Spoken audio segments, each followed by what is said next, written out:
विश्वास के विषय में वास्तविक सत्य। जब हम पश्चाताप के द्वारा परमेश्वर से अपने पापों की क्षमा प्राप्त कर लेते हैं, तब हमारी अगली आवश्यकता होती है विश्वास। बाइबल कहती है, क्योंकि विश्वास के द्वारा अनुग्रह ही से तुम्हारा उद्धार हुआ है। इफिसियों 2:8। अनुग्रह परमेश्वर का हाथ है जो हमारी मदद और आशीष के लिए हम तक पहुंचाता है। विश्वास हमारा हाथ है जो परमेश्वर के हाथ से उस मदद और आशीष को प्राप्त करने के लिए उसकी ओर पहुंचता है।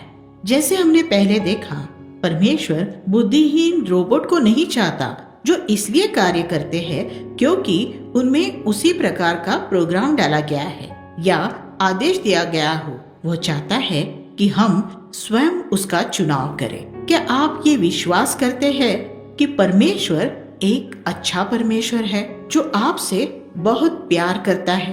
क्या आप विश्वास करते हैं कि परमेश्वर ने आपके पापों के लिए क्रूस पर बलिदान होने के लिए अपने पुत्र प्रभु यीशु मसीह को भेजा, और ये भी कि परमेश्वर ने उसे तीसरे दिन मृतकों में से जीवित किया, और ये कि वो आज स्वर्ग में विराजमान है? यदि आप ऐसा विश्वास करते हैं तो इसी समय आप अपने पापों की माफी को परमेश्वर से प्राप्त कर सकते हो। आपको अब ठहरने की जरूरत नहीं है। यीशु मसीह के नाम को छोड़कर इस पृथ्वी पर और कोई दूसरा नाम नहीं जिसके द्वारा पाप और नरक से छुटकारा मिलता हो। यदि आप उसे अपना प्रभु और उद्धारकर्ता ग्रहण करना चाहते हो तो जैसा विवाह में होता है, अन्य सारी बातों को छोड़कर केवल उसे थामे रहो। विवाह में एक स्त्री को अपने सभी पूर्व प्रेमियों को छोड़कर जीवन भर एक ही पुरुष को थामे रहना होता है। बाइबल प्रभु यीशु मसीह के साथ हमारे संबंध को आत्मिक विवाह जैसे बताती है। वही हमारा पवित्र पति है। इसलिए आप ये नहीं कह सकते कि आप मसीह को ग्रहण करने को तैयार है, परंतु अब भी दूसरे ईश्वरों की उपासना और प्रार्थना करते हो। आपको एक चुनाव करना होगा, और यदि आप चुनाव करना चाहते हो तो वो यही समय है। अपनी आंखों को बंद कीजिए, अपने विचारों को परमेश्वर पर केंद्रित कीजिए और हृदय से इन शब्दों को कहिए। आप जहाँ कहीं भी हो, आपको वो सुन सकता है। वो आपकी बात सुनने में रुचि रखता है। अब आप ये कहिए, प्रभु यीशु मसीह, मैं एक पापी हूँ और मैं सचमुच अपने पापों से मुड़ना चाहता हूँ या चाहती हूँ। मैं विश्वास करता हूँ या मैं विश्वास करती हूँ कि तू मेरे पापों के लिए मरा, मृतकों में से जी उठा और आज भी जीवित है। कृपा करके मेरे सारे पापों को माफ कर दीजिए। मेरे हृदय और जीवन में आइए और आज से मेरे जीवन का स्वामी हो जाइए। अब से मैं सारे ईश्वरों को छोड़ देता हूँ या छोड़ देती हूँ और केवल तेरी ही उपासना करना चाहती हूँ या करना चाहता हूँ। यीशु के नाम से आमीन। ये एक अत्यंत सरल प्रार्थना है जिसे आप बहुत जल्दी से कह सकते हो, परंतु यदि आप उस प्रार्थना को पूरी ईमानदारी से परमेश्वर से कहेंगे तो आपकी आत्मा अनंत काल के लिए बचाई जाएगी। आप तुरंत परमेश्वर की संतान बन जाएंगे। ये एक जादुई सूत्र नहीं है कि जिसे कोई तोते की तरह रटकर बोले और आशीषित हो जाए। ये सब आपके हृदय की सच्चाई पर निर्भर करता है। यदि आप ये सच्चे मन से कहते हैं तो परमेश्वर आपके पापों को माफ करेगा, आपको ग्रहण करेगा और अपनी संतान बनाएगा। यदि आप ईमानदारी और सच्चे हृदय से ऐसा नहीं कहेंगे तो आप में कोई परिवर्तन नहीं होगा। ये आश्वासन कि हमें सचमुच माफ किया जा चुका है और हम परमेश्वर द्वारा ग्रहण किए गए हैं और हम परमेश्वर की संतान बनाए गए हैं, सभी अत्यंत महत्वपूर्ण बातें हैं। परमेश्वर नहीं चाहता कि हम उसके आश्वासन के बिना ही रहे। परमेश्वर ये आश्वासन हमें हमारे हृदय में पवित्र आत्मा के द्वारा देता है, जो हमें ये बताता है कि हम परमेश्वर की संतान हैं। परमेश्वर हमें उसके लिखित वचन बाइबल में प्रतिज्ञा के द्वारा भी आश्वासन देता है। प्रभु यीशु मसीह ने कहा, जो कोई मेरे पास आएगा उसे मैं कभी न निकालूंगा। यूहन्ना 6:37। अनंत जीवन के लिए हम मसीह की इस प्रतिज्ञा पर विश्वास कर सकते हैं। क्या आपने नम्रता के साथ प्रभु यीशु मसीह से ये प्रार्थना की?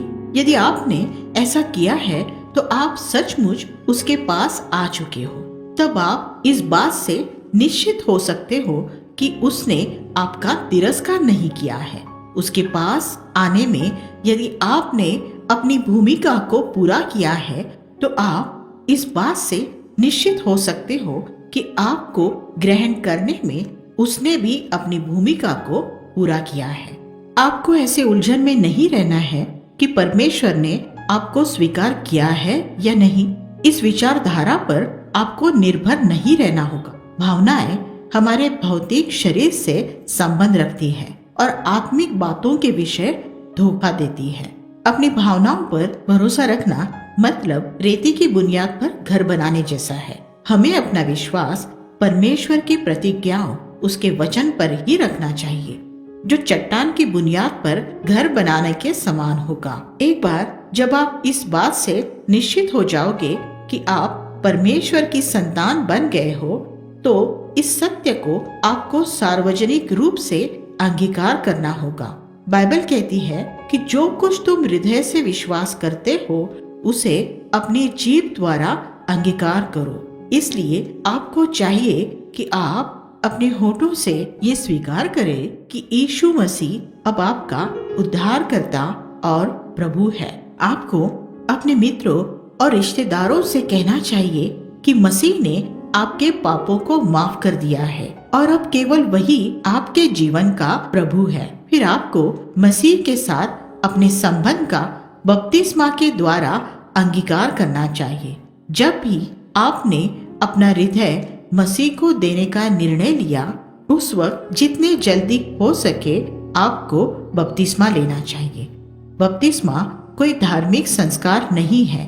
ये परमेश्वर, मनुष्य और शैतान के लिए जाहिर गवाही है कि अब आप केवल यीशु मसीह के ही हैं।